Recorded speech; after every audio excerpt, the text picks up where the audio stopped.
আসসালামু আলাইকুম। আপনারা দেখছেন সিভিএন টিভি ইউএসএ সংবাদ বুলেটিন। সাথে আছি আমি সারিকা মৌসুমী। শুরুতেই এসেনশিয়াল হোম কেয়ার সংবাদ শিরোনাম। রিলেটিভদের আমেরিকায় নিয়ে যাওয়ার আবেদনে কড়াকড়ি, সত্যতা যাচাইয়ের নির্দেশিকা জারি। নিউ ইয়র্ক পুলিশে দিদারুলের মতো বাংলাদেশি বংশোদ্ভূতদের আত্মদান মুসলিম সম্প্রদায়ের গ্রহণযোগ্যতা বাড়িয়েছে। আমেরিকান ভিজিট ভিসায় $15,000 বন্ডের তালিকায় নেই বাংলাদেশের নাম, ভিসা প্রার্থীদের স্বস্তি।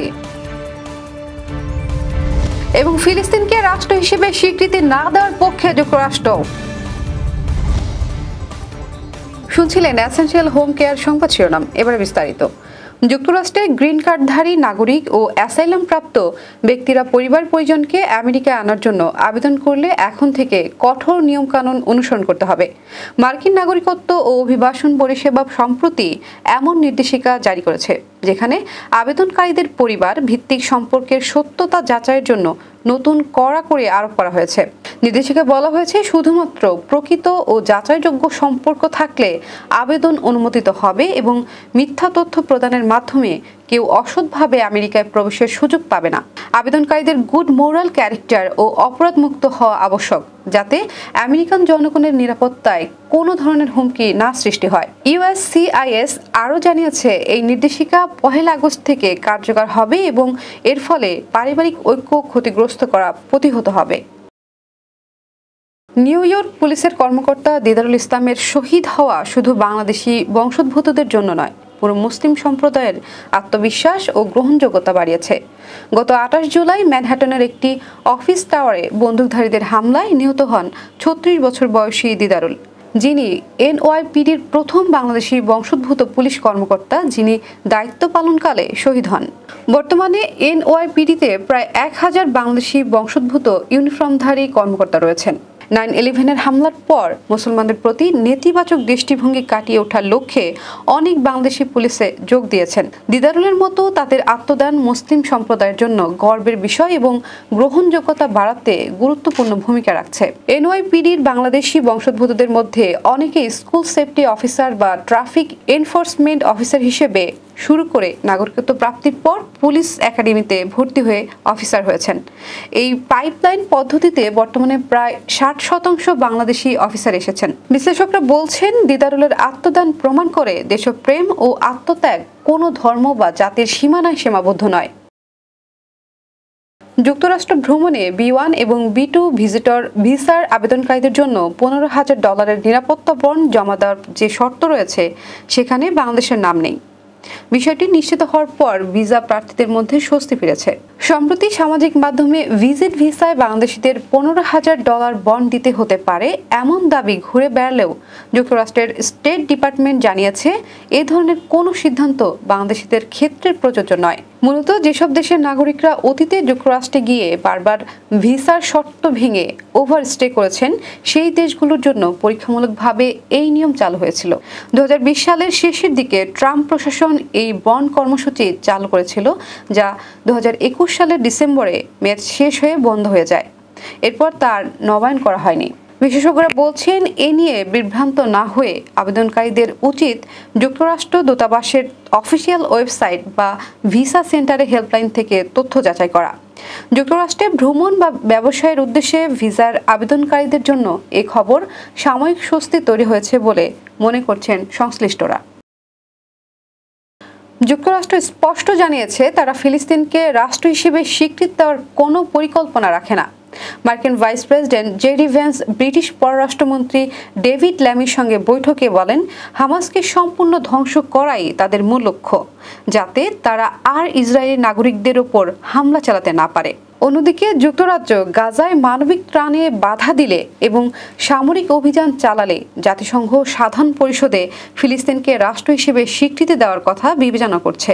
ফরাসি প্রেসিডেন্ট ইমানুয়েল ম্যাক্রো একই মনোভাব প্রকাশ করেছেন। 2023 সালে হামাসে ইসরায়েলি ভূখণ্ডে হামলার পর ইসরায়েল দীর্ঘদিন গাজায় অভিযান চালায়। বর্তমানে কিছু সময়ের জন্য যুদ্ধবিরতি কার্যকর থাকলেও উত্তেজনা কমেনি। এবার কর্ণফুলী ইনকাম ট্যাক্স সংবাদ শিরোনাম। জ্যাকসন হাইটসে নবান্ন রেস্টুরেন্টের মালিকানা বদল, নতুন ব্যবস্থাপনায় সেবা উন্নত করার প্রতিশ্রুতি। আগামী দিনে দেশ পরিচালনায় সবচেয়ে বেশি সম্ভাবনা বিএনপির, জানালেন তারেক রহমান। অস্ত্রের চেয়েও এআই ও সোশ্যাল মিডিয়া অপব্যবহারকে মারাত্মক চ্যালেঞ্জ হিসেবে দেখছে নির্বাচন কমিশন। কার্যালয় বন্ধ করে উধাও ফ্লাইট এক্সপার্ট, ক্ষতিগ্রস্তদের আন্দোলনের হুঁশিয়ারি। এবং রূপগঞ্জে ছাত্রলীগ নেতার সশস্ত্র হামলায় পরিবারসহ 5 জন জখম, দ্রুত বিচারের দাবিতে মানববন্ধন। শুনছিলেন কর্ণফুলী ইনকাম ট্যাক্স সংবাদ শিরোনাম। এবারে বিস্তারিত। নিউ ইয়র্কের কুইন্সের জ্যাকসন হাইটস এলাকায় দীর্ঘদিন ধরে প্রবাসী বাংলাদেশিদের মধ্যে জনপ্রিয় নবান্ন রেস্টুরেন্টের মালিকানা পরিবর্তন হয়েছে। রেস্টুরেন্টটি এখন পরিচালনা করছেন মোহাম্মদ কাদের শিশির। তিনি একজন প্রতিষ্ঠিত হোম কেয়ার ব্যবসায়ী, অল কাউন্টি হোম কেয়ারের কর্ণধার। নবান্ন রেস্টুরেন্টের নতুন মালিক শিশির সংবাদকর্মীদের জানিয়েছেন, রেস্টুরেন্টের গুণগত মান ও সেবা উন্নত করার জন্য তারা কাজ করছেন। নতুন ব্যবস্থাপনায় খাবারের মান বাড়ানো, সাশ্রয় মূল্যায়ন এবং পার্টি সেন্টার আধুনিকীকরণে বিশেষ জোর দেওয়া হচ্ছে। তিনি কমিউনিটির সবাইকে সহযোগিতার জন্য আহ্বান জানিয়েছেন।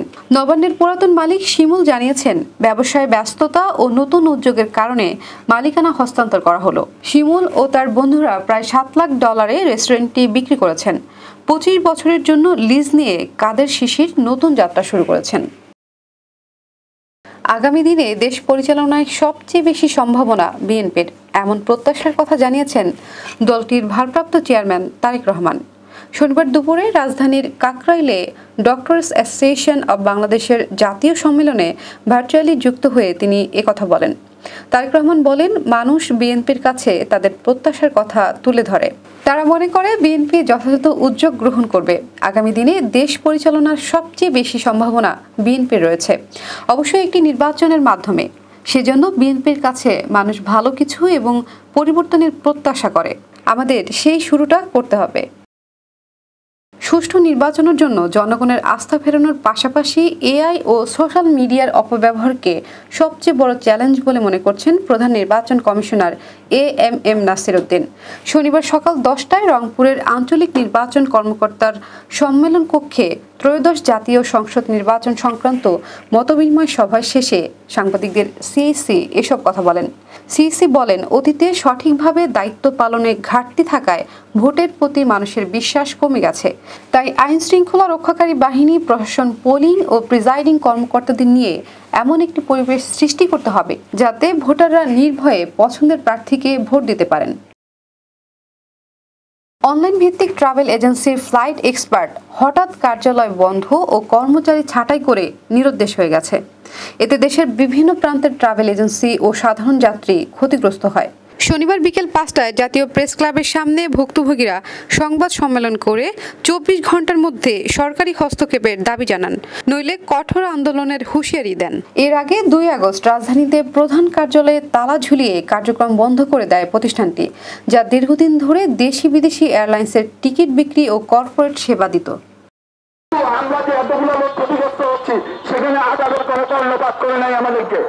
বিষয়টা হচ্ছে, আদাব চোরকে বলবে চুরি কর, গিয়ে বলবে হাজার থাক। এখানে আদাব বড় বড় এজেন্সিগুলোকে লাই দিয়ে রাখবে আর বলবে আপনি টিকিট ইস্যু করবেন না, কিন্তু বড় এজেন্সির বিরুদ্ধে তারা কোনো অ্যাকশনে যাবে না। নারায়ণগঞ্জের রূপগঞ্জের কায়েতপাড়া ইউনিয়নের বড়ালো এলাকায় বাছের ঘের নিয়ে বিরোধের জেরে ছাত্রলীগ নেতা সাদ্দাম হোসেনের নেতৃত্বে সশস্ত্র হামলায় 5 জন গুরুতর আহত হয়েছেন।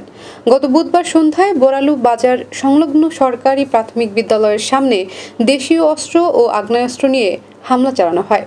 হামলাকারীরা বসতবাড়ি ও দোকানঘর ভাঙচুর করে প্রায় 2 লক্ষ টাকার ক্ষতি করেছে। আহতদের মধ্যে গৃহবধূ মমেনা বেগম সহ 5 জন রয়েছেন। ভুক্তভোগীরা দ্রুত হামলাকারীদের গ্রেপ্তার ও ন্যায়সঙ্গত বিচার দাবি করেছেন। তারা জানান, আমরা শান্তিপূর্ণভাবে বসবাস করতে চাই এবং এই ধরনের সন্ত্রাসী কর্মকাণ্ড মেনে নিতে পারি না। গতকাল শুক্রবার স্থানীয় জনগণ ও বিভিন্ন সামাজিক সংগঠন এই ঘটনার প্রতিবাদ ও বিচারের দাবি জানিয়ে মানববন্ধন করেছেন। ঘটনায় রূপগঞ্জ থানায় মামলা দায়ের করা হয়েছে এবং প্রশাসনের প্রতি দ্রুত বিচারের দাবি জানানো হয়েছে। কারণ আমরা তাদের বিচার চাই, এই ফাঁসি তাদের এই যে সাদ্দাম তাদের অত্যাচারী এবং তারা সন্ত্রাসী, তাদের বিচার চাই। মাননীয় উপদেষ্টার দৃষ্টি আকর্ষণ করছি। খারাপ আছে, এইটা টাকা চাইতে কি আমার হাজবেন্ডে মারছে, আমরা 4 লাখ টাকা পাবো। 4 লাখ টাকা চাইতে গেছে দেখে আমার স্বামীরা টাইকা নিয়ে মারছে। দর্শক, এই ছিল সিবিএন টিভি ইউএসএ সংবাদ বুলেটিনে। শেষ করছি, পরবর্তী বুলেটিন দেখার আমন্ত্রণ জানিয়ে এতক্ষণ সাথে থাকার জন্য ধন্যবাদ সবাইকে।